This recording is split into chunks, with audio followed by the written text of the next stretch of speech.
নমস্কার বন্ধুরা, good evening সবাইকে। আরেকটি নতুন ব্লগে আপনাদের সবাইকে স্বাগত। আশা করি যে যেখানে আছেন সবাই খুব ভালো আছেন, সুস্থ আছেন। এই প্রচণ্ড গরমের দাবদাহে আমাদের নিজেদেরই প্রাণ ওষ্ঠাগত হয়ে যাচ্ছে। গাছকে ভালো রাখবো কী করে?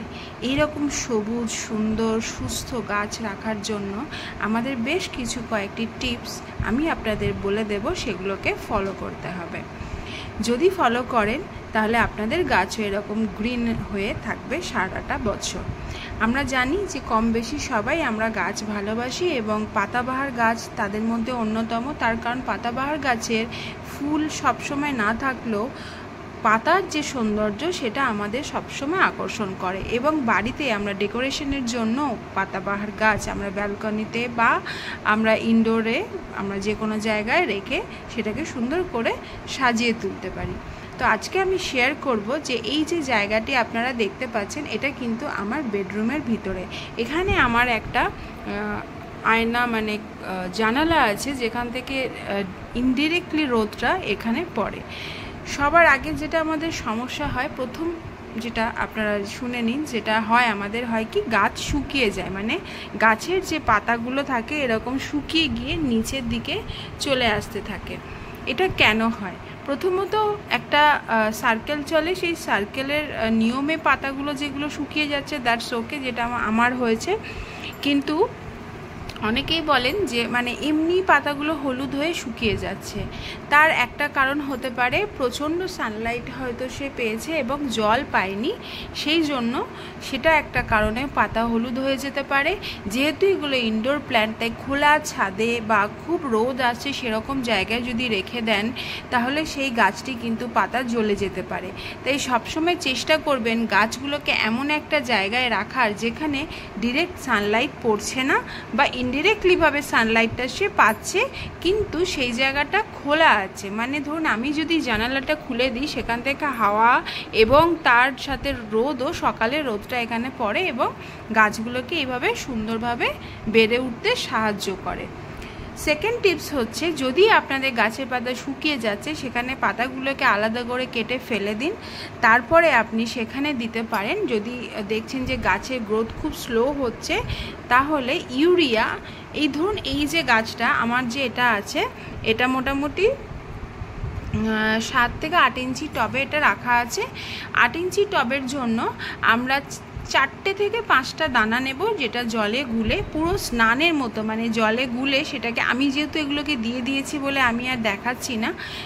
আপনারা যেটা করবেন, 4 থেকে 5টা দানা জলের মধ্যে গুলে ওপর থেকে পুরো স্প্রে করার মতো, যেমন দেখছেন ফ্রেশ লাগছে পাতাগুলো, এরকমভাবে স্নান করানোর মতো করিয়ে দেবেন। তাহলে কি হবে, গাছের যে ধুলোগুলো সেইগুলোও ঝরে যাবে, তার সাথে সাথে গাছের যে গ্রিনারি ব্যাপারটা সেটাও কিন্তু থাকবে এবং গাছ খুব দ্রুত বেড়ে উঠবে। এটা গেল সেকেন্ড টিপস। থার্ড টিপস হচ্ছে, আমরা সপ্তাহে একবার করে গাছগুলোকে বাইরে ছাদে নিয়ে যাব। হ্যাঁ, এটা ইনডোর প্ল্যান্ট হলেও এরও কিন্তু সূর্যালোকের প্রয়োজন আছে। তার কারণ সালোক সংশ্লেষের জন্য আমরা অনেক সময় দেখি যে গাছ খাবার তৈরি করতে পারছে না বলে গাছের পাতা হলুদ হয়ে যাচ্ছে এবং গাছগুলো মারা যাচ্ছে। তার জন্য গাছ নষ্ট হয়ে যায়। আমরা জানি যে এখন পাতাবাহার গাছের প্রচুর দাম। আমরা নার্সারিতে গেলে অনেক টাকা দিয়ে এই গাছগুলোকে ক্রয় করে আনি। তো তার থেকে ভালো আপনি গাছগুলোকে একটু সুরক্ষিত রাখুন। মাঝে সপ্তাহে একবার করে যে কোনো একদিন আপনারা ছাদে নিয়ে গিয়ে সেটা রাখুন, বা যেখানটায় আপনার রোদ ডাইরেক্ট পড়ছে সেই জায়গাটায় ঘন্টা 2-3 রেখে দিন, রেখে আবার গাছটিকে বাড়িতে নিয়ে চলে আসুন। এটা গেল থার্ড টিপস। ফোর্থ টিপসে আপনাদের বলবো যে গাছের জল কখন দেবেন। ইনডোর প্ল্যান্টে যেটা সবাই কনফিউজ হয়ে যায় যে কখন জল দিতে হবে, কখন জল দেব আমরা বুঝতে পারছি না। জল কি রেগুলার দেব, নাকি জল আমি দেব না, নাকি সপ্তাহে 2 দিন দিলে হবে? এইটার প্রশ্ন হচ্ছে, গাছের গোড়া যখন এই রকম ড্রাই হয়ে যাবে, এই গাছটা যখন দেখেন আমি জল দিইনি এখনও, গাছের এইটা আপনি হাত দিয়ে এরকম করে দেখবেন যে মাটিটা এরকম আছে কিনা, মানে ঝুরঝুরে হয়ে গেছে কিনা। অনেক সময় উপরটা ড্রাই হয়ে যায়, ভিতরে জল থাকে, সেক্ষেত্রে গাছগুলো মারা যেতে পারে। তো তার জন্য এই রকম ড্রাই যখন হয়ে যাবে তখনই কিন্তু আমরা জল দেব, তার আগে জল দেব না। তো সপ্তাহে 3 দিন জল দিলেও হয়, যদি আপনি ভিতরেই রাখছেন, সেখানে কোনো রকম রোদ সেভাবে পড়ছে না, তাহলে সেই ক্ষেত্রে আপনারা করবেন কি যে সপ্তাহে 3 দিন জল দিন। তো বেশি জল দিলে গাছের গোড়া পচে গিয়ে গাছ কিন্তু নষ্ট হয়ে যাওয়ার সম্ভাবনা রয়েছে, যেটা আমাদের বেশিরভাগ জনের বাড়িতেই হয়ে থাকে। আচ্ছা, আর সবথেকে বড় কথা হচ্ছে যে গাছের খাবার কি দেব। 5 নম্বর টিপস হচ্ছে, এক তো বললাম ইউরিয়া দেবেন, তাহলে গাছগুলো সুন্দর সুস্থ থাকবে এবং বড় হবে। আর 5 নম্বর টিপস হচ্ছে, আমি যেটা করি চা পাতা ডিমের খোসা মিক্স করে সেটা সপ্তাহে 1 দিন দিতে পারেন, যদি জৈব সার হিসেবে দিতে চান পারেন। এবং তার সাথে সাথে আমি কখনো ডিএপি দানা মিক্স করে বা খোল জলের সঙ্গে ডিএপি দানা মিক্স করেও আমি দিই। এটা অল্টারনেট ওয়েতে দেবেন। সপ্তাহে 1 দিন যদি দিচ্ছেন ডিএপি দানা খোল জল, তো পরের সপ্তাহে চা পাতা ভেজানো আবার শুকনো চা পাতা আর ডিমের যে খোসা সেটা দিয়ে ওপর থেকে আমরা অবশ্যই জল দেব। তো এটা গেল 5 নম্বর টিপস। অনেক সময় হয় যে আমরা বলি 6 নম্বর টিপস আপনাদের শেয়ার করেছি, এই যে আমরা গাছগুলো এইভাবে রেখেছি, নিচে থেকে যেগুলো থাকে এগুলো জল বেরিয়ে মাটিতে নোংরা হয়ে যায়, সেটা হবেই, খুব স্বাভাবিক। তার ক্ষেত্রে কি করব, আপনি দেখতে পাচ্ছেন যে এখানে আমি নিচে কোনো সাপোর্ট দিইনি, তার কারণে আমি গাছগুলোকে মাঝে মাঝে বের করি, পরিষ্কার করি, আবার এই যে গালিচাটা সেটাও আমি ক্লিন করি। তো সেই জন্য এই পরিশ্রমটা যারা করতে চাইছেন না তাদেরকে বলবো যে তলায় একটা যে কোনো রকম প্লেট বা ট্রে, এখন মাটির ট্রেও পাওয়া যায়, সেই ট্রেগুলো মাটির এটা নিচে রেখে দিন, তাহলে যে এক্সট্রা যে জল বা মাটিটা থাকবে সেটার তলায় পড়বে এবং এটা নষ্ট হবে না। অনেক সময় আমরা কাঠের আলমারি বা কাঠের যে জিনিসের ওপর রাখলাম সাজিয়ে, জল দিতে দিতে সেই জায়গাটা কিন্তু নষ্ট হয়ে যায়। তো সেক্ষেত্রে তার তলায় একটা ছোট ট্রে হোক, যার যেরকম সাইজ পটে সেরকম অনুযায়ী একটা ট্রে রেখে দিলে সেই গাছ কিন্তু সুন্দর থাকবে। যেমন আমি দেখাই যে এটা যেটা রয়েছে, এটা আমার একটা আলাদা একটা ভেতরে দেখতে পাচ্ছেন, এটা ভেতরে আমি একটা আলাদা মিষ্টির কন্টেনারে করেছি। এগুলোকে যে কোনো জায়গায় গ্রো করা যায়, মিষ্টির কন্টেনারে করেছি এবং পাশ থেকে এটা বেরিয়ে ফাটিয়ে দিয়েছে এবং এই যে পাতা স্নেক প্ল্যান্ট উঠতেই থাকছে, মানে এটা ভীষণ ভালো গ্রোথ হয়। তার জন্য আমি কি করেছি যে এরকম একটা যে ছোট পটগুলো পাওয়া যায়, যেখানে আমরা যখন গাছ কিনতে যাই তার সাথে এগুলো দেওয়া হয় 70-80 টাকা বা 150 টাকা দামে, যে গাছগুলো আমরা কিনি যখন, সেই গাছের সাথে এই পটগুলো আমি পেয়েছিলাম। তো তার ভিতরে আমি এটাকে ঢুকিয়ে দিয়েছি। আপনারা করতে পারেন, যেগুলো সুন্দর সুন্দর পট পাওয়া যায়, যেগুলো এখন বিভিন্ন ওয়েবসাইটেও পেয়ে যেতে পারেন, আমাজন ফ্লিপকার্টেও পেয়ে যেতে পারেন, বা আপনি লোকাল এরিয়াতে যদি পান তাহলে খুব ভালো। সেটার টবের মধ্যে সেই গাছটাকে এইরকম টব সমেত আপনি বসিয়ে দিলেন, সেই সাইজটা দেখে নিয়ে আসবেন, তাহলে কি হবে, আপনার যে গাছগুলো সেগুলোর দেখতেও সুন্দর লাগবে এবং তলায় যে মাটি নোংরা যেগুলো পড়ছে সেগুলো ওটার মধ্যেই থাকবে, সেগুলো ঘরে বা বারান্দাটা নোংরা করবে না। ওকে, এটা গেল 5 নম্বর। 6 নম্বর টিপসে আপনাদেরকে বলি, মাঝে মাঝে এগুলোকে স্নান করানো দরকার। মানে আমি সবসময় গাছে জল দিয়ে দিলাম কিন্তু পাতাগুলো ধুলাম না, তো পাতাবাহার গাছের তো সৌন্দর্য তো পাতায় থাকে, তো পাতায় যদি ধুলো থাকে তাহলে তো পাতার সেই সৌন্দর্যটা ফুটে উঠবে না। তার জন্য কি করব, আমি যেমন এই গাছগুলোকে একটু আগেই আমার এখানে বৃষ্টি হলো, তো আমি কি করেছি, বৃষ্টির মধ্যে এগুলোকে নামিয়ে দিয়েছিলাম, তাতে পাতাগুলো ধুয়ে গেছে এবং বৃষ্টির জল ভীষণই উপকার। 7 নম্বর টিপস এটাই বলবো যে এই সময় যে বৃষ্টি হচ্ছে, বৃষ্টির জলটা ধরে রাখার চেষ্টা করুন, কোনো একটা কন্টেনারে বালতিতে ধরে রাখুন, সেই জলটা সপ্তাহে 1 দিন 2 দিন করে গাছগুলোর ওপর থেকে স্প্রে করতে থাকুন, তাহলে কিন্তু এই চরম গরমেও গাছগুলো তরতাজা হয়ে থাকবে। আচ্ছা, এগুলো কিন্তু স্যাকুলেন্ট প্রজাতির গাছ, এটা আমি জানি, এটা কালাঞ্চ, দেশি কালাঞ্চ, যেহেতু এখন ফুল হয় না সেজন্য মাঝে মাঝে এগুলো ডেকোরেশনের জন্য এখানে আমি সাজিয়ে রেখেছি।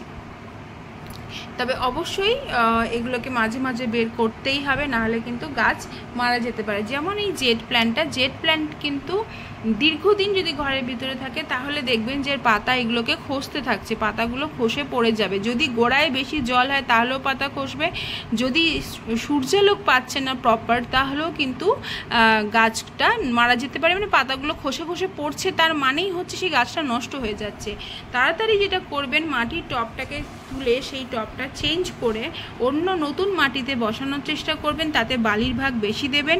যে কোনো পাতাবাহার গাছে আমি বারবার করে বলছি যে বালির ভাগটা বেশি দেবেন।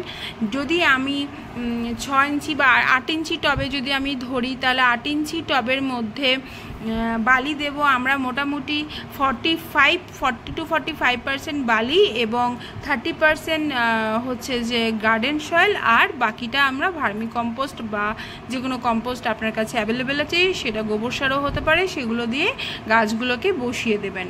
তাহলে এটার একটা এই যে মাটি, এই মাটিটা একবার তৈরি করে নিলে সারা বছর মোটামুটি গাছটার সৌন্দর্য বজায় থাকে, তারা নিজের মতো খাদ্য তৈরি করে নিতে পারে। অনেক সময় হয় আমরা খাবার দিতে পারি না টাইমলি, তার জন্য কি হয় ওই যে মাটিতে যে পর্যাপ্ত পরিমাণে সার বা খাবার রয়েছে সেটা থেকে ওরা গাছটা নিজের খাবার নিজে বানিয়ে নিতে পারে। তো বলবো গাছগুলোকে অবশ্যই জল দিয়ে ধুয়ে নেবেন। যদি এরকম ছোট গাছ হয়, যদি বৃষ্টি হচ্ছে না তো স্প্রে করুন, স্প্রে না করলে বেসিনের কাছে নিয়ে গিয়ে গাছের ওপর থেকে জল দিয়ে গাছটাকে পরিষ্কার করে ধুয়ে দিন। এরকম মানে সুন্দর সুস্থ গাছ তাহলে আপনি পাবেন। আচ্ছা, এই গাছটা অবশ্যই এটা ইনডোর প্ল্যান্ট নয়, এটা একটা ডবল টগর প্ল্যান্ট। দেখতে পাচ্ছেন অনেক কুড়িও এসছে, অনেকগুলো ফুল ফুটে গেছে।